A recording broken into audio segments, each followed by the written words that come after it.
अस्सलाम वालेकुम स्टूडेंट्स, मैं हूं फरहान यूसुफ और आप तमाम के तमाम स्टूडेंट्स को वेलकम करता हूं आज के लेक्चर के अंदर।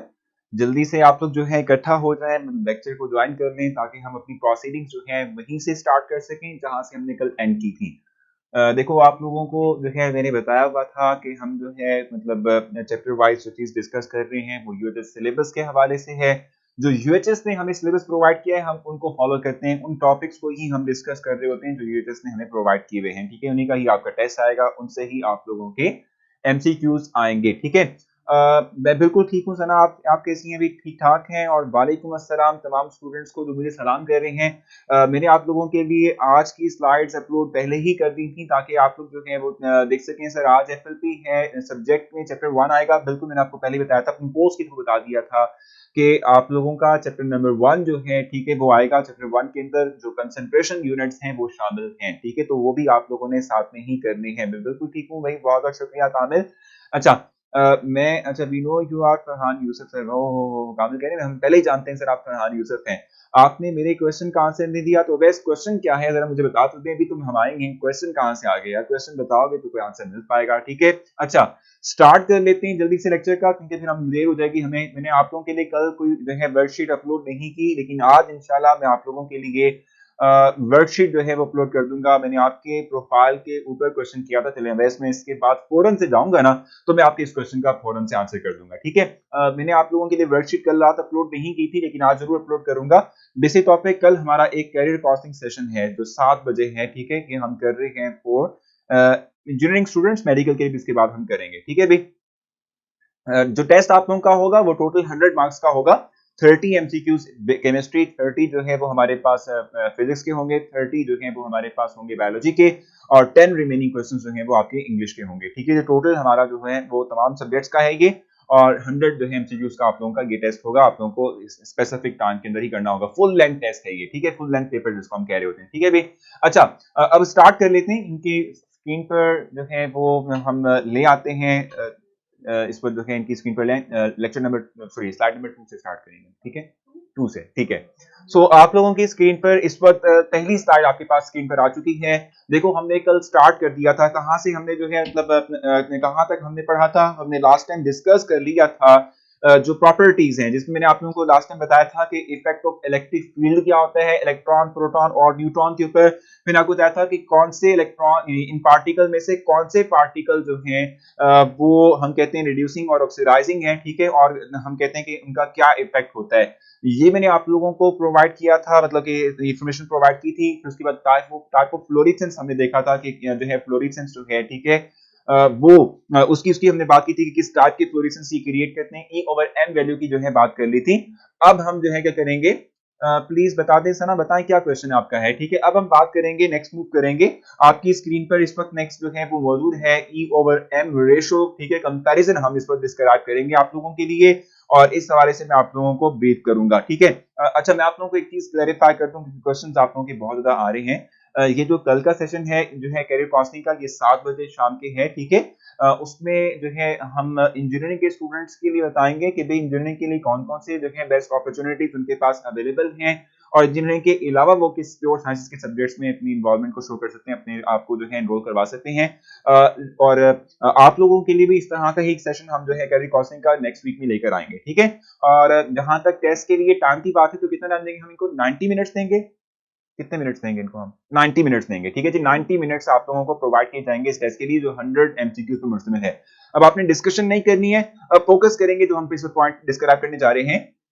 ई ओवर एम रेशो कंपैरिजन की हम बात करेंगे। मैंने कल आप लोगों से ये बात कही थी कि टेस्ट कंबाइन होगा भी। अब सना अब यहाँ से तमाम चीजें क्लियर हो जानी चाहिए। ठीक है, अब कोई कंफ्यूजन रह जाए ना एफएलपी के हवाले से तो सना आपने करना ये है कि मेरी जो पोस्ट है उस पर कमेंट कर दीजिएगा, मैं आपको जरूर उसका रिप्लाई कर दूंगा। ठीक है भाई, अच्छा आज रात 8 बजे है एफएलपी भी। ठीक है जी, हम इलेक्ट्रॉन की जहां तक बात करते हैं, आपसे कहा था कि इलेक्ट्रॉन के लिए ई ओवर एम वैल्यू जो है ये डिपेंड नहीं करती किसके ऊपर, नेचर ऑफ गैस के ऊपर डिपेंड नहीं कर रही होती। ठीक है जी, ई ओवर एम रेशो जो है, ठीक है, ऑफ कैथोड रेज वो हम कहते हैं समहाउ ग्रेटर होती है फ्रॉम द किनार रेज। रीजन क्या है, देखो आप ये बात देख रहे हो, आपकी स्क्रीन पर भी विजिबल है। ई ओवर एम की हम बात कर रहे हैं, चार्ज टू मास रेशो की बात कर रहे हैं, तो आप ये बात जानते हैं कि मास ऑफ इलेक्ट्रॉन जो है वो बहुत कम होता है as compare to simple mass of proton. ठीक है, आप देखेंगे भी यहाँ पर कि प्रोटॉन का मास ज्यादा होता है, इलेक्ट्रॉन का मास कम होता है। तो चूंकि इसके डिनोमिनेटर की वैल्यू, मास की वैल्यू बहुत थोड़ी है, इसलिए हम कहते हैं overall E over M value जो है ये कम आएगी,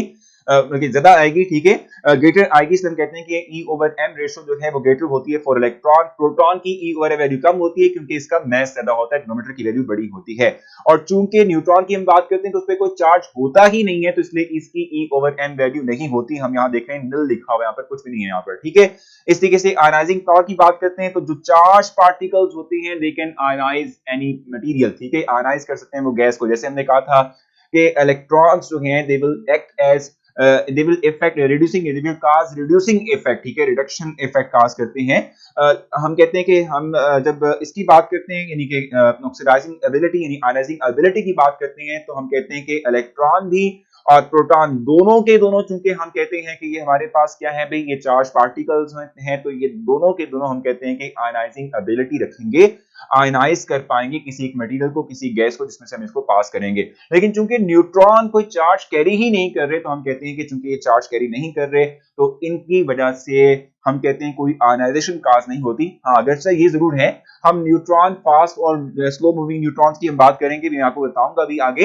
अगर हम उनकी बात करते हैं तो इस केस के अंदर हम कहते हैं कि फिर यानी जब भी हम किसी एक एटम पे या किसी एक गैस पार्टिकल पे इसको बम्बार्ड करेंगे न्यूट्रॉन को, तो उससे अल्फा पार्टिकल इमिट हो सकते हैं, बीटा इमिट हो सकता है, या गामा जो है वो इमिट हो सकता है। ठीक है, और मास कंपैरिजन की जहां तक बात है, मैंने आपको पहले बताया कि मास ऑफ इलेक्ट्रॉन कम होता है, 1836 टाइम्स लेस होता है एज कंपेयर टू प्रोटॉन। ठीक है, जिसका मास भी एग्जैक्टली मैंने मेंशन किया हुआ है, और वो है 9.1095 10⁻³ kg। ठीक है, और मास ऑफ प्रोटॉन की जहां तक बात है, तो ये मास ऑफ प्रोटॉन हम कहते हैं कि हैवियर होता है, प्रोटॉन हैवियर होता है एज कंपेयर टू इलेक्ट्रॉन।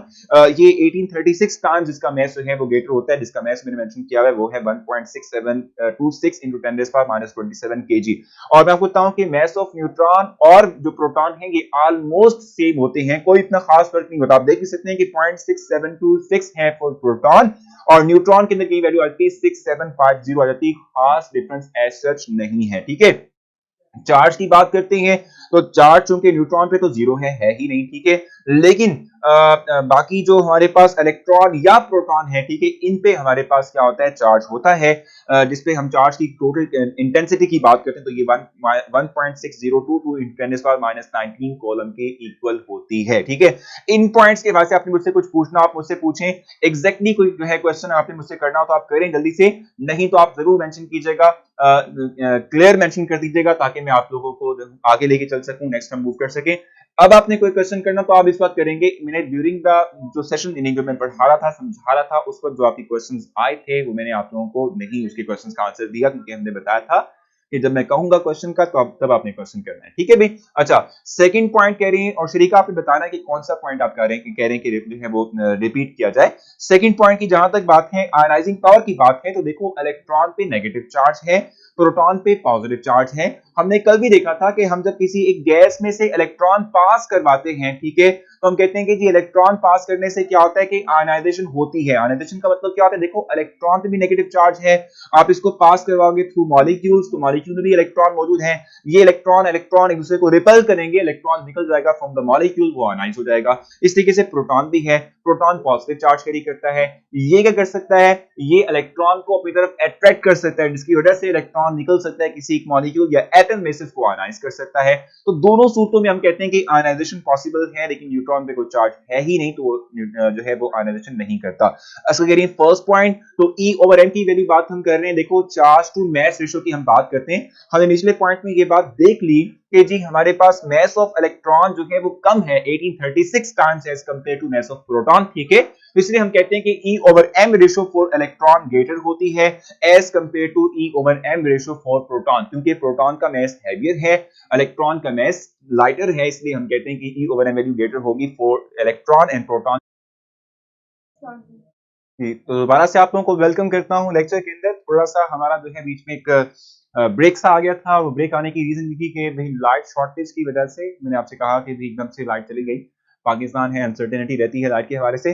तो इस बुनियाद पर मैं आप लोगों से डिस्कनेक्ट हुआ था, वापस से स्टार्ट करेंगे। और मैंने जो है आप लोगों को जो स्लाइड पढ़ाई थी उसमें मैंने आप लोगों को ई ओवर एम रेशो के मतलब बताया था, कंपैरिजन किया था, आयनाइजिंग पावर की बात की थी। नेक्स्ट स्लाइड करनी है, ठीक है। मैस कंपैरिजन की बात की थी और चार्ज की बात की थी। अब हम चलेंगे टुवर्ड्स द नेक्स्ट स्लाइड, ठीक है, जो कि स्लाइड नंबर हमारे पास सेकंड होगी, और मैं आप लोगों को उसमें जो है फर्दर आप लोगों को गाइड करूंगा, ठीक है जी। नेक्स्ट स्लाइड की स्क्रीन पर ले आए, ठीक है। देखो, मैंने आप लोगों को जो है कंपैरिजन के थ्रू, कंपैरिजन टेबल के थ्रू आप लोगों को बताया कि इलेक्ट्रॉन, प्रोटॉन और न्यूट्रॉन जो है इनकी जो प्रॉपर्टीज हैं, ठीक है, वो एक दूसरे से किस तरीके से मैच करती हैं, ठीक है। अब हम कुछ key points related to neutron discuss करेंगे, ठीक है, कि वो जो की पॉइंट्स हैं, ठीक है, वो क्या होगा। अच्छा, कंपैरिजन नहीं, सॉरी, की पॉइंट की जहां तक बात है तो हम ये बात कहते हैं कि जब हम न्यूट्रॉन की बात करेंगे, न्यूट्रॉन डिके करता है। डिके करने का मतलब होता है टूटने का अमल, ठीक है, यानी कि न्यूट्रॉन जो है इसमें टूटने का अमल होता है कि न्यूट्रॉन स्मॉलर पार्टिकल्स के अंदर टूट जाता है और अपने आप को कन्वर्ट करता है। जब ये टूटता है तो किस किस पार्टिकल में कन्वर्ट करेगा अपने आप को, ये कन्वर्ट करेगा in the form of proton, ठीक है, और इसके अलावा प्रोटॉन करेगा, ठीक है, इलेक्ट्रॉन करेगा, और न्यूट्रॉन न्यूट्रिनो की फॉर्म के अंदर ये अपने आप को कन्वर्ट करेगा, ठीक है भी। मैंने आपसे कहा कि प्रोटॉन के अंदर ये अपने आप कन्वर्ट करेगा, जो है इलेक्ट्रॉन में कन्वर्ट करेगा, और न्यूट्रिनो जो है इसके अंदर हम कहते हैं कि ये अपने आप कन्वर्ट करेगा। पहली वाली स्लाइड आ गई, हाजरा कह रही है, अभी देख लेते हैं भी मैं।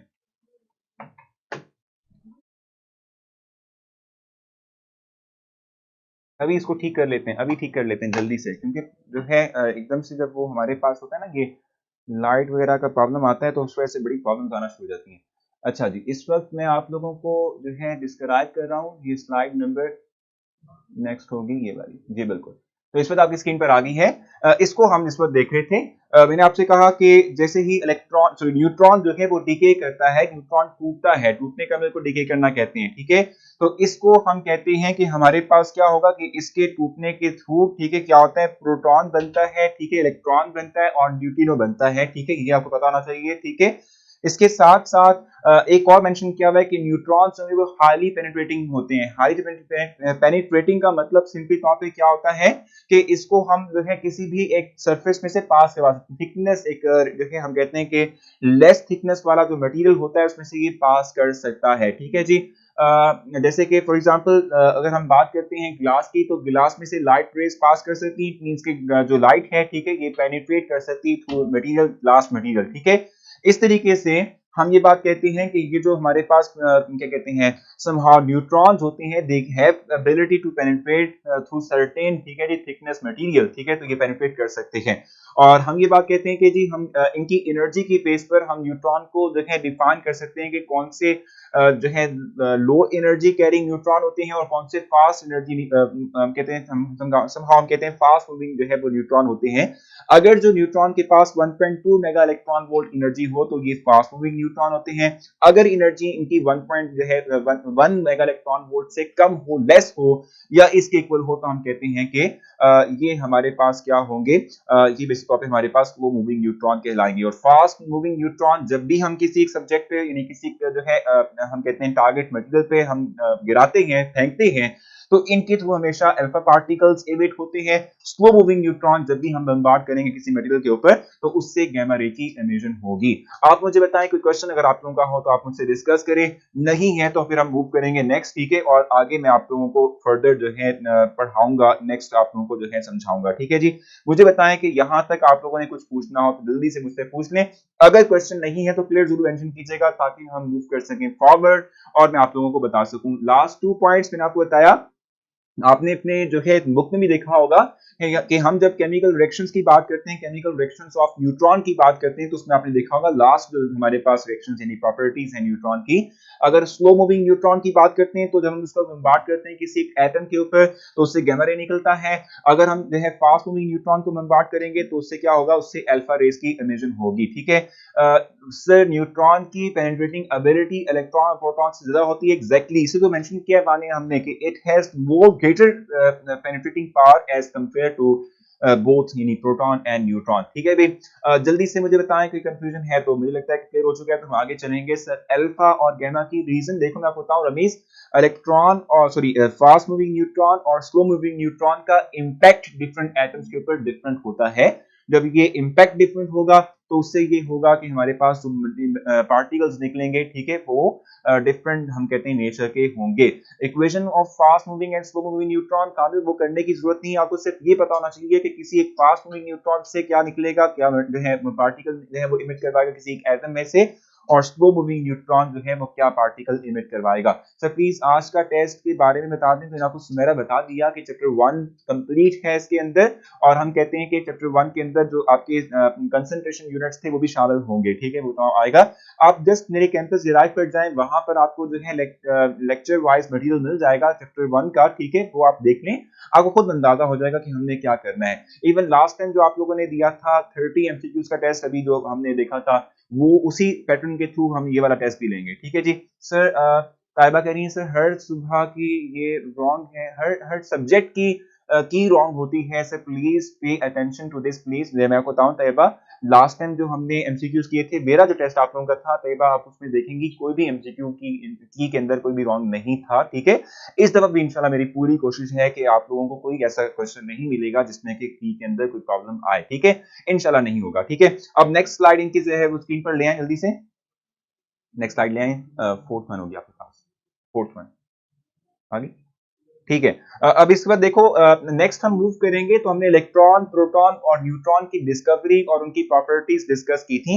अब हम क्या करेंगे, हम distribution of mass and charge with in atom जो है हम देखेंगे कि किस तरीके से हम एटम के जो है मास को डिफाइन करते हैं, एटम के एटॉमिक नंबर को डिफाइन करते हैं, उनमें पार्टिकल्स को डिस्ट्रीब्यूट करते हैं, और उसका जो चार्ज है उसको हम जो है डिस्ट्रीब्यूट करेंगे।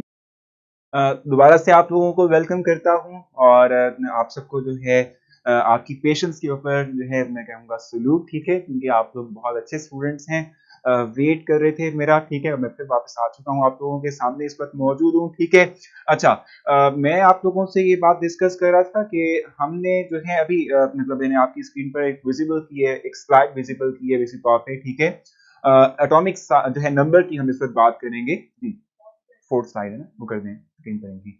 फोर्थ स्लाइड मतलब जो है आपकी है। ठीक है, अच्छा, एटॉमिक नंबर की हम इस वक्त बात करेंगे। रिपीट कर दें मुझे शिराज, हम अभी स्टार्ट करने लगे थे एक नया पॉइंट। ठीक है, उसी को मैं आगे लेके चलूंगा, और अब आपने बातें नहीं करनी भी। अब आप अपना जो है वो जो बात करने वाला एलिमेंट है वो स्टॉप कर देंगे, और उसके बाद जब जैसे ही कोई हमें मौका मिलेगा फिर हम उस पर बात करेंगे। जी बिल्कुल ठीक है। ये बात सुन लें कि भाई अगर आपने जो है इस तरह से बातें ना खत्म की अपनी, तो फिर हम आपकी जो आपकी स्क्रीन पर मौजूद हम कहते हैं सब वो जो चैट है ना उसको हाइड कर देंगे। ठीक है जी। अच्छा, सर आसिफ ने अच्छा बिल्कुल बता दिया था ना कि आप लोगों ने एफएलपी में क्या आएगा आप लोगों का। ठीक है, अच्छा जल्दी से स्टार्ट करते हैं। एटॉमिक नंबर की हम बात करते हैं, ये बहुत सिंपल है। ठीक है, एटॉमिक नंबर का मतलब क्या होता है?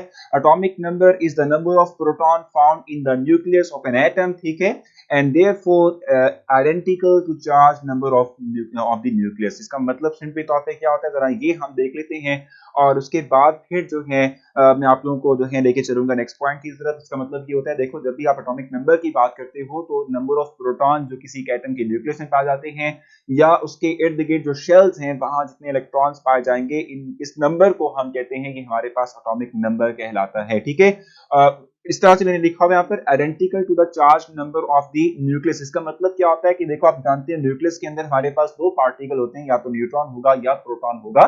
न्यूट्रॉन पे तो कोई चार्ज होता नहीं है, प्रोटॉन पे पॉजिटिव चार्ज होता है। तो जो न्यूक्लियस पे एज अ होल चार्ज है वो ही चार्ज हम कहते हैं कि एटॉमिक नंबर होगा किसी एक एटम का। और हम ये बात कह सकते हैं कि एटॉमिक नंबर के थ्रू हम एटम्स के दरमियान डिफरेंशिएट कर सकते हैं, किसी स्पेसिफिक एटम को आइडेंटिफाई कर सकते हैं by using the atomic number. ठीक है, एटॉमिक नंबर को हम जी के साइन से जो है, जी के सिंबल से जो है हम शो कर रहे होते हैं। और ये मेंशन मैंने किया हुआ है कि क्योंकि एक एटम न्यूट्रल होता है तो उसमें नंबर ऑफ इलेक्ट्रॉन जो कि नेगेटिव चार्ज कैरी करते हैं और न्यूक्लियस में मौजूद नंबर ऑफ प्रोटॉन सेम होते हैं। जैसे कार्बन की हम बात कर लेते हैं, एटॉमिक नंबर 6 है, तो इसमें 6 इलेक्ट्रॉन होंगे, 6 ही प्रोटॉन होंगे, ताकि ये जो चार्ज है पॉजिटिव नेगेटिव ये बैलेंस हो सके, और हम कहते हैं कि ओवरऑल नेट चार्ज 0 हो जाएगा एक एटम के ऊपर। ठीक है जी। और मैंने आपको बताया कि ये आइडेंटिफाई करता है किसी एक एलिमेंट को, मतलब एटॉमिक नंबर से हम किसी एक एलिमेंट को आइडेंटिफाई कर सकते हैं। बहुत छोटा सा एक कॉन्सेप्ट था, बेसिक कॉन्सेप्ट था, इसमें लगता नहीं कि आप लोगों की कोई कंफ्यूजन होगी। मैं फौरन से आगे मूव करूंगा। नेक्स्ट बताएं जल्दी से, नेक्स्ट इनकी जो है स्क्रीन पर ले आए स्लाइड। स्क्रीन इज ब्लर, वो क्लियर हो जाएगी अभी। अब नेक्स्ट ले आए इनके स्क्रीन पर। ठीक है, चले जी। मैस नंबर की बात करेंगे। मैस नंबर के मुताबिक हम कहते हैं कि ये वो नंबर होता है कि जो सम जो निकलता है by the sum of number of neutron and proton present in the nucleus. ठीक है, किसी एक एटम के न्यूक्लियस के अंदर मौजूद जो हमारे पास पार्टिकल्स हैं, यानी प्रोटॉन और न्यूट्रॉन है, इन दो पार्टिकल्स के नंबर के सम के इक्वल हम कहते हैं कि हमारे पास मैस नंबर होता है। ये मैंने मेंशन यहाँ पर इस वक्त आपकी स्क्रीन पर किया भी हुआ है। इसको सिंबॉलिक वे के अंदर हम कैपिटल ए के साथ जो है वो शो करते हैं। ठीक है, और ये बात आप अपने जहन में रखिएगा। ठीक है, कि मैस नंबर जो है वो क्या होगा, डिफरेंट आइसोटोप्स का डिफरेंट होता है। आप मैस आइसोटोप्स को डिफाइन कर चुके हो, आपने पढ़ा हुआ है कि आइसोटोप्स का मतलब होता है कि एक ही एलिमेंट के वो एटम्स जिनका एटॉमिक नंबर तो सेम होगा लेकिन एटॉमिक मैस वेरी करेगा, इसे हम आइसोटोप कहते हैं। इन आइटम्स को आइसोटोप कहते हैं। तो इनमें मैस नंबर जो है वो क्या होता है, डिफरेंट होता है। यानी ए जो हमारे पास है सिंबल जिससे हम शो कर रहे हैं वो नंबर, यानी वो वैल्यू डिफरेंट होती है फॉर आइसोटोप्स। ठीक है जी। अच्छा, अब इसके बाद आप देखो मैंने नेक्स्ट पॉइंट लिखा हुआ है, mass number is not the same as the atomic number. ठीक है, which donates the number of protons. ठीक है, एंड इन द न्यूक्लियस। तो हम यही बात कर रहे थे कि डिफरेंट आइसोटोप्स के लिए जो हमारे पास क्या कहते हैं मैस नंबर है वो सेम नहीं होता। ठीक है, इवन के जो डिफरेंट एटम्स हैं, जैसे कार्बन की बात कर लेते हैं, इसका कंपैरिजन विद नाइट्रोजन करते हैं, तो इन दोनों का अपना अपना एटॉमिक मैस है। इनका एटॉमिक मैस आपस में एक दूसरे के साथ मैच नहीं करेगा। तो एलिमेंट का आपस में एक दूसरे के साथ एटॉमिक मैस जो है वो मैच नहीं करता, इनका वेरी करता है। बाकी देखो, अब अगर हमारे पास एटॉमिक नंबर भी हो, एटॉमिक मैस भी हो, ठीक है, तो हम क्या करते हैं, हम ये बात कहते हैं कि हम फिर इन दोनों के through number of neutron present in the nucleus भी फाइंड आउट कर सकते हैं। ये लिखा भी मैंने यहाँ पर कि अगर आप लोग क्या करते हो, एटॉमिक जो है हमारे पास जो मैस नंबर है उसमें से अगर आप एटॉमिक नंबर को माइनस कर देते हो, यानी कि जो सम ऑफ प्रोटॉन एंड न्यूट्रॉन है, इनमें से जो इलेक्ट्रॉन की तादाद यानी प्रोटॉन की तादाद जो हमारे पास है इसको माइनस कर दोगे तो आपके पास नंबर ऑफ न्यूट्रॉन्स आ सकते हैं। नीचे मैंने आप लोगों की इक्वेशन मेंशन की भी है कि for a neutral atom number of electron और प्रोटॉन आपस में इक्वल होते हैं न्यूट्रल एटम के लिए। और अगर हमें क्या करना हो, नंबर ऑफ जो है वो न्यूट्रॉन कैलकुलेट करना हो, तो हम मैस नंबर में से एटॉमिक नंबर को माइनस कर देते हैं। ठीक है, क्वेश्चन पूछिए अगर आपका है, नहीं तो हम जल्दी से नेक्स्ट स्लाइड पे चलेंगे क्योंकि बहुत बेसिक है, इसमें लगता नहीं कि कोई क्वेश्चन आप लोगों का होगा। हम एटॉमिक नंबर को, एटॉमिक मैस को डिफाइन कर रहे हैं तो लगता नहीं है कि इसमें कोई आपको प्रॉब्लम होगी। हम नेक्स्ट मूव करते हैं और नेक्स्ट के अंदर आपको मजीद क्लैरिफिकेशन मिल जाएगी किस तरीके से हम नंबर ऑफ न्यूट्रॉन कैलकुलेट करते हैं। ठीक है, चलो नेक्स्ट पे ले आओ, नेक्स्ट पे ले आओ। ठीक है जी, नेक्स्ट पे। ठीक है जी, नो सर कोई कंफ्यूजन नहीं है। ठीक है भी, अब देखो आपकी स्क्रीन पर इस वक्त जो चीज विजिबल है, ठीक है, यहाँ पर मैंने कुछ आप लोगों को चीजें क्लैरिफाई की है। मैं आपको बताऊं कि एल्यूमिनियम की हम इस वक्त बात कर रहे हैं। एल्यूमिनियम का सिंबल होता है Al। ठीक है, उसके टॉप राइट साइड पे जो नंबर लिखा होता है इसको हम कहते हैं एटॉमिक मैस, और जो बॉटम ऑफ द, ठीक है जी, क्या कहते हैं लेफ्ट साइड जो है सिंबल के उस पे लिखा होता है एटॉमिक नंबर। ठीक है जी। सो अब यहां देख लें, इस एग्जांपल के थ्रू आपने इस चीज को अंडरस्टैंड करना है कि हम एल्यूमिनियम जो है, ठीक है, इसमें आप नंबर ऑफ न्यूट्रॉन्स इसके जो है कैसे कैलकुलेट करेंगे। इसका एटॉमिक नंबर जो है वो 13 है। इसका मतलब ये हुआ कि चूंकि इस पे नेट होल चार्ज कोई नहीं है, ये न्यूट्रल एक स्पीशीज है, एक न्यूट्रल एटम है, तो इसका मतलब ये हुआ कि इसके अंदर नंबर ऑफ प्रोटॉन और इलेक्ट्रॉन की तादाद इक्वल होगी। ठीक है, हम क्या करेंगे, नंबर ऑफ जो है इलेक्ट्रॉन हम कहते हैं चूंकि इक्वल है नंबर ऑफ प्रोटॉन की और ये दोनों 13 है, तो हम करेंगे ये कि मैस नंबर में से एटॉमिक नंबर को माइनस करते हुए इसके नंबर ऑफ न्यूट्रॉन कैलकुलेट कर देंगे। ठीक है जी, नेक्स्ट स्लाइड पे आ जाएंगे। मुझे लगता नहीं कि कोई कंफ्यूजन आप लोगों को होगी। हम व्हाइट बोर्ड पे थोड़ा बहुत इसको जो है समझेंगे, मैं आप लोगों को वहां भी क्लैरिफाई करवाऊंगा। हमने क्वेश्चंस करने इसलिए मैं जल्दी जल्दी कर रहा हूं। ठीक है जी, नेक्स्ट स्लाइड इस पर आ चुकी है आप लोगों की स्क्रीन पर। इस वक्त मैंने आप लोगों को समझाओ एक क्वेश्चन दिया हुआ है, किस तरीके से आपने इसको सॉल्व करना है। आपको कहा गया है कि एक सर पीरियोडिक टेबल करना है, नहीं पीरियोडिक टेबल काबिल करने की जरूरत नहीं है। मैं आपको बताऊंगा जहां पर प्रॉब्लम आएगी या जहां पर हमें कुछ एलिमेंट्स का पता हो जरूरी, वो मैं आपको बता दूंगा कामिल। ठीक है, एक्स स्पीशीज, ठीक है जी, ये क्या है हमारे पास, कैरी -1 चार्ज। ये हम सपोज कर रहे हैं कि एक्स कुछ भी हो सकता है, -1 चार्ज कैरी कर रही है, has number of electron 10 and it's mess number is 19। ठीक है, अब आपसे कहा जा रहा है कि आपने करना क्या है, find the number of proton, neutron and electron in x species. Suppose है कोई भी एलिमेंट हो सकता है, ठीक है। अब देखो हम कह रहे हैं -1 चार्ज कैरी कर रहा है, x -1 चार्ज कैरी कर रहा है। इसका मतलब ये हुआ कि जो इसके पास 10 इलेक्ट्रॉन हैं, ये जो 10 इलेक्ट्रॉन है इसके पास नॉर्मली यानी न्यूट्रल फॉर्म के अंदर 9 इलेक्ट्रॉन होंगे। एक इलेक्ट्रॉन इसने गेन किया हुआ है जिसकी वजह से इस पे -1 चार्ज आ रहा है, ठीक है। तो ये मैंने मेंशन किया हुआ है, the number of proton is equal to number of electron in a neutral atom. Now the number of electron in x will be 9, क्योंकि देखो -1 चार्ज के बाद हम टोटल इलेक्ट्रॉन कह रहे हैं इसमें 10 थे। तो इसका मतलब ये हुआ कि न्यूट्रल फॉर्म के अंदर इसके पास 9 इलेक्ट्रॉन मौजूद होंगे, ठीक है। एक इलेक्ट्रॉन बाद में इसने गेन किया है तब इसने नेगेटिव चार्ज कैरी किया है, ये मेंशन किया हुआ है स्क्रीन पर है। इट मींस कि इसका एटॉमिक नंबर जो है इसी तौर पे ये x इक्वल्स टू 9 है। एटॉमिक नंबर मींस के प्रोटॉन भी 9 होंगे और इसमें इलेक्ट्रॉन्स भी क्या होंगे, 9 होंगे।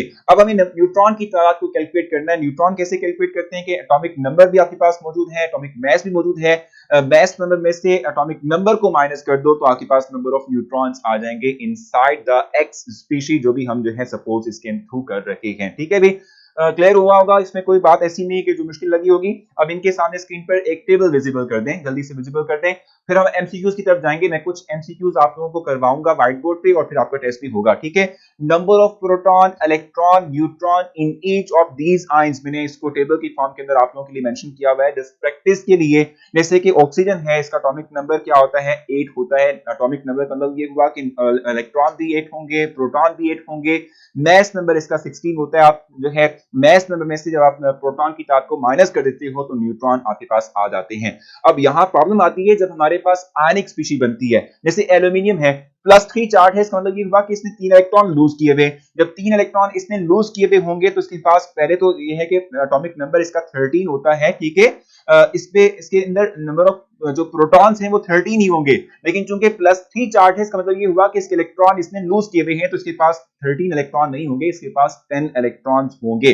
और मास नंबर इसका 27 है, 27 में से 13 को माइनस कर दो 14 न्यूट्रॉन बच जाते हैं। क्लोरीन नेगेटिव की बात कर देते हैं, एग्जैक्टली इसका एटॉमिक नंबर 17 होता है, यानी कि इसके पास नंबर ऑफ प्रोटॉन 17 होंगे। चूंकि इसने एक एक्स्ट्रा इलेक्ट्रॉन गेन किया हुआ है नेगेटिव चार्ज कैरी करने के लिए, तो इसके पास नंबर ऑफ इलेक्ट्रॉन होंगे 18, ठीक है।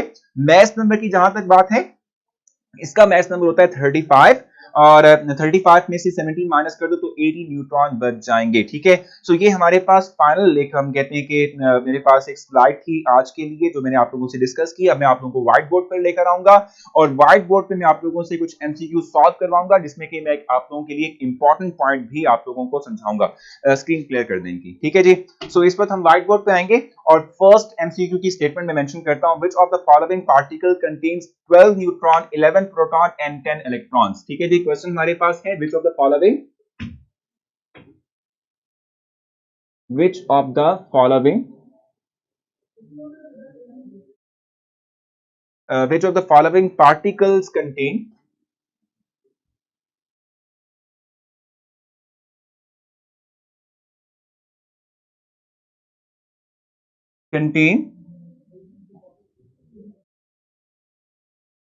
12 neutron,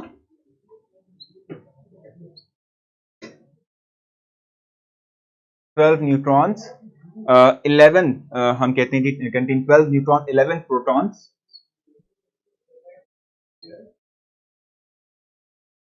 and 10 electrons, ठीक है, 10 electrons होंगे।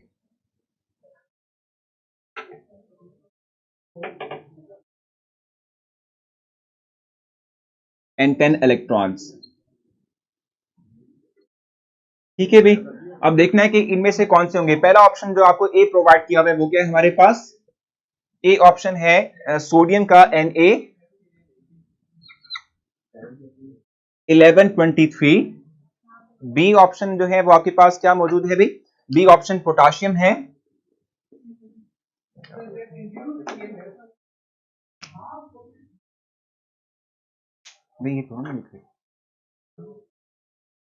ठीक है। ये है पोटाशियम +1 जिसका एटॉमिक मास 39 है और 19 इसका एटॉमिक नंबर है, ठीक है। सी ऑप्शन आपके पास मौजूद है भाई किसका, लिथियम, और लिथियम के लिए दिखा हुआ है जी 2010। और डी ऑप्शन आपके पास बनता है लास्ट वन, जो कि है कैल्शियम। तो कैल्शियम हमारे पास +2 है और इसका एटॉमिक नंबर है 20, एटॉमिक मास 40 है। जल्दी से बताएं कौन सा ऑप्शन आपको लगता है बेटर है, कौन सा ऑप्शन ठीक लगेगा आपको, जल्दी से बता दें आप लोग। Can you explain on this board? बिल्कुल हाजिर, इसको हम एक्सप्लेन कर लेंगे व्हाइट बोर्ड पे भी ना, अभी क्लैरिफाई भी हो जाएगा आप लोगों के लिए। ठीक है हाजिरा, इसी एग्जांपल से आपको ये चीज भी क्लियर हो जाएगी जो अभी आप कर रहे हैं। ठीक है, देखो हम ये बात कर रहे थे, मैंने आपके लिए मेंशन नहीं किया, +1 है ये। ठीक है, +1 है। अच्छा देखो, मैंने आपसे कहा कि स्टेटमेंट के मुताबिक लिखा हुआ है कि कौन सा पार्टिकल ऐसा है कि जिसमें नंबर ऑफ न्यूट्रॉन 12 हो, इलेक्ट्रॉन 11 हो, सॉरी प्रोटॉन 11 हो और इलेक्ट्रॉन जो है वो 10 हो। ठीक है, देखो आप करेंगे क्या, देखो तमाम को सॉल्व करने की ऐसे आपको जरूरत नहीं है, आप जस्ट सोचें कि किसका एटॉमिक नंबर जो है वो अराउंड 11 या 10 है। ठीक है, अब देखो ये 10 है, ये उस वक्त पॉसिबल होता कि जब यहां मैं -1 मेंशन करता, क्योंकि हमें जो है नहीं बल्कि ठीक है सही है। देखो ये न्यूट्रल फॉर्म के अंदर है, इसका एटॉमिक नंबर 10 है, इसका मतलब ये कि इसमें इलेक्ट्रॉन 10 होंगे। ठीक है, इसके नंबर ऑफ इलेक्ट्रॉन्स कितने होंगे, 20 होने चाहिए, लेकिन +2 लिखा हुआ है, इट मींस के इलेक्ट्रॉन इसके अंदर 18 होंगे। इसमें +1 मेंशन किया हुआ है, इट मींस के इसके पास एटॉमिक नंबर इसका 19 है, तो नंबर ऑफ इलेक्ट्रॉन इसके कितने होने चाहिए, 19 होने चाहिए थे, लेकिन +1 है तो 18 होंगे। ये ऑप्शन तो हमारे जो है उससे निकल गए। अब इन दो में दौड़ है। ठीक है, इन दो की हम बात करेंगे कि कौन सा बेस्ट ऑप्शन बन सकता है। अब कैसे डिसाइड करेंगे कि कौन सा बेस्ट ऑप्शन होगा, कौन सा राइट ऑप्शन होगा। 10 इलेक्ट्रॉन इसमें भी है, क्योंकि +1 लिखा हुआ है, इट मींस इलेक्ट्रॉन इसने एक लूज किया हुआ है, तो 10 इलेक्ट्रॉन इसके पास भी है, 10 इलेक्ट्रॉन इसके पास भी है। एटॉमिक मास डिफाइन करेगा कि किस पार्टिकल की हम इस वक्त बात कर रहे हैं। तो प्रोटॉन सॉरी न्यूट्रॉन 12 और प्रोटॉन 11, इट मींस के एटॉमिक मास जो कि हम कहते हैं कि 12 + 11 के अकॉर्डिंग होगा, वो बेस्ट ऑप्शन बन सकती है। तो ये हमारे पास बेस्ट ऑप्शन होगी, 12 + 11 विल बी बस 23, क्योंकि आप जानते हैं कि sum of proton and neutron is called as atomic mass, तो 23 इसका एटॉमिक मास है, यही बेस्ट ऑप्शन बन सकती है। ठीक है भाई। सर यहाँ पे क्या लिखा हुआ है आपने, सर लिथियम का एटॉमिक नंबर 3 होता है। एग्जैक्टली मोना बिल्कुल सही कह रही हैं, लेकिन जस्ट कंफ्यूज करने के लिए आप लोगों को ये ऑप्शंस इस तरह की प्रोवाइड की जाती हैं, इससे कोई हमें कंसर्न नहीं होता कि एग्जैक्टली वो ठीक है नहीं है, सिर्फ आपको है वो क्या कहते हैं थोड़ा बहुत कंफ्यूज करने के लिए जो है इस तरह की ऑप्शंस प्रोवाइड कर दी जाती हैं। अब नेक्स्ट जो क्वेश्चन है वो बड़ा इंपॉर्टेंट है, वो इंतहाई इंपॉर्टेंट है, वो आपने जरूर समझना है, क्योंकि इसमें एक आपको इंपॉर्टेंट पॉइंट मिलेगा और उसके बाद फिर मैं आप लोगों के लिए टेस्ट जो है वो लॉन्च कर दूंगा, ताकि आप लोग ब्रेक से पहले पहले टेस्ट कंप्लीट कर लें और उससे हम जो है डिस्कस भी कर लें। Which of the following represents isotone? अब ये टर्म आपको पहली दफा पता चलेगी। Which of the following represents isotone? Represent isotone.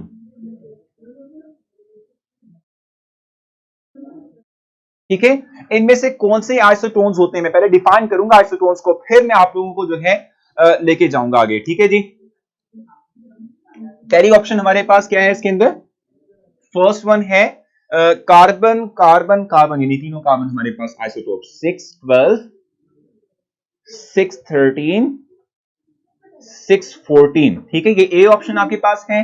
B option आपके पास क्या है भाई, ऑर्गन की है, AR ऑर्गन। ठीक है, 1840। इसके अलावा हमारे पास है कैल्शियम और ये है 2042 लिखा हुआ है। ठीक है, 40 होगा बिल्कुल एग्जैक्टली। ठीक है भाई, अच्छा ठीक है भाई 42। और तीसरा स्ट्रोंशियम लिखा हुआ है, स्ट्रोंशियम SR।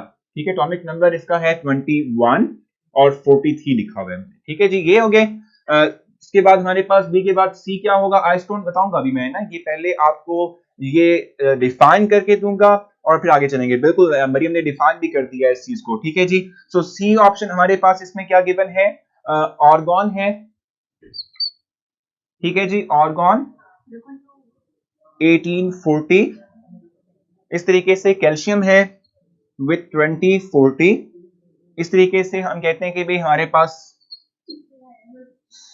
स्ट्रोंशियम 21 और 41 सीजियम। ठीक है, और डी ऑप्शन हमारे पास इसका क्या बनेगा, नाइट्रोजन 714। आप लोगों ने बेस्ट ऑप्शन बता देनी है। ठीक है, मैं आप लोगों को डिफाइन भी कर दूंगा इसको। ठीक है जी, ऑक्सीजन आएगा हमारे पास 8 16 और फ्लोरीन है विद 9 एंड 18। ठीक है, अब देखो आइसोटोन का मतलब क्या होता है, आइसोटोन का मतलब होता है कि वो एटम्स या वो स्पीशीज के जिसमें नंबर ऑफ न्यूट्रॉन्स जो है वो आपस में इक्वल हों, ठीक है, जिनके अंदर नंबर ऑफ न्यूट्रॉन्स इक्वल होंगे they are called as isotones, ठीक है, same number of neutrons containing species, ठीक है, आर कॉल्ड एज आइसोटोन्स, ठीक है। अब देखो कैसे कैलकुलेट आपने करना है, किस तरीके से आप इसको जो है सॉल्व करेंगे। आप जानते हैं नंबर ऑफ न्यूट्रॉन कैलकुलेट करने का फार्मूला, फार्मूला क्या था नंबर ऑफ न्यूट्रॉन कैलकुलेट करने का, ए माइनस जी, यानी कि एटॉमिक मास में से एटॉमिक नंबर माइनस करेंगे, नंबर ऑफ न्यूट्रॉन आ जाएंगे, इसमें से माइनस करो, यहां से आपको मिलेगा 6, ठीक है, इसमें से माइनस करो, यहां से मिलेगा 7, इसमें से माइनस करो, यहां से मिलेगा 8, तो ये तो नहीं हो सकते आइसोटोन। इसकी बात हम कर लेते हैं, 18 माइनस 40 करेंगे आप, यहां से मिलेगा आपको 22, ठीक है, 42 माइनस 20 करेंगे, यहां से मिलेगा 22, 43 माइनस 21 करेंगे तभी मिलेगा 22। इट मींस कि इसमें हमारे पास नंबर ऑफ न्यूट्रॉन्स एक जैसे हैं, इसीलिए हम कहते हैं कि ये हमारे पास क्या होगा, ये एक आइसोटोन कंटेनिंग स्पीशीज यानी कि एक ऑप्शन है, ठीक है।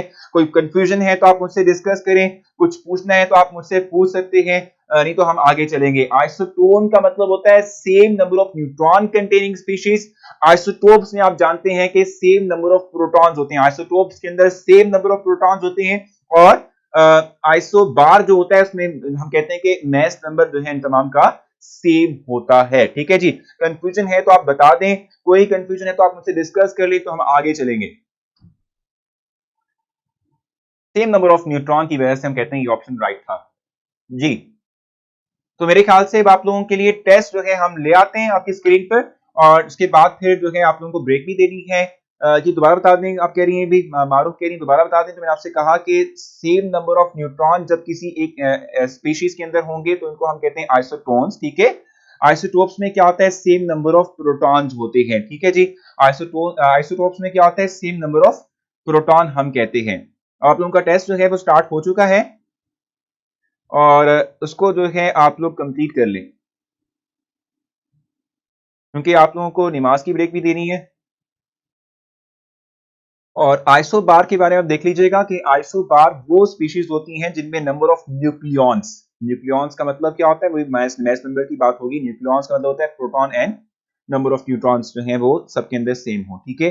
Same number of nucleons carrying species को हम कहते हैं आइसोबार, जिसका एटॉमिक मास सेम होता है, इसको आइसोबार कहते हैं, ठीक है। ये टर्म आप देख लीजिएगा। अब जल्दी से इस टेस्ट को कंप्लीट करें, और फिर हमने नमाज की ब्रेक लेनी है, और उसके बाद फिर आप लोग जो है वो नमाज पढ़ने के बाद खाना भी थोड़ा सा खा लेना, और फिर जो है आप वापस अपनी क्लास, रेगुलर क्लास पे आना, जो कि आपकी बायोलॉजी की क्लास होगी।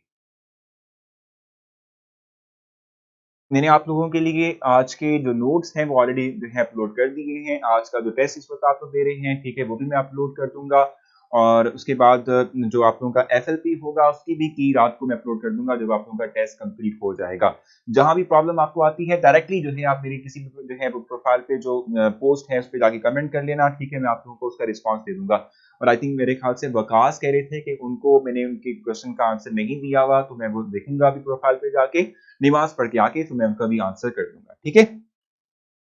अच्छा, मेरे ख्याल से क्योंकि आज का जो टेस्ट आप लोगों का है ये सारा की सारा थ्योरी बेस्ड है, हाँ, टेस्ट सारा थ्योरी बेस्ड है, ठीक है, इसमें कोई न्यूमेरिकल क्वेश्चन नहीं है। तो मैं उम्मीद करूंगा कि आप लोग ये सॉल्व कर लेंगे, इसकी की मैं आप लोगों के लिए अपलोड कर दूंगा। मैं आपसे गुजारिश चाहूंगा कि मुझे अब इजाजत दें, क्योंकि आपकी नमाज पढ़नी है, मैं भी नमाज पढ़ लेता हूँ, थोड़ा सा टाइम रह चुका है। अपना बहुत सारा ख्याल रखिएगा, दुआओं में आप जरूर मुझे याद रखिएगा, ठीक है। और जहां प्रॉब्लम आती है डायरेक्टली मुझे जो है आपने बता देना, मेरी किसी पोस्ट पे कमेंट कर दें या मुझे मैसेज कर दें। मैसेज के आंसर भी मैंने नहीं दिए, कल या संडे वाले दिन मैं आप लोगों के तमाम क्वेश्चंस का आंसर आपको जो मैसेज पे आए हुए हैं वो उनका कर दूंगा, ठीक है। अपना ख्याल रखिएगा, वेट कर दीजिएगा लेक्चर को, उससे मुतालिक फीडबैक भी राइट कर दीजिएगा, मैं पढ़ूंगा जरूर, और अपना जो है कोई कंफ्यूजन हुई तो आप मुझसे बाद में लेटर ऑन डिस्कस भी कर लीजिएगा, ठीक है। अल्लाह हाफिज।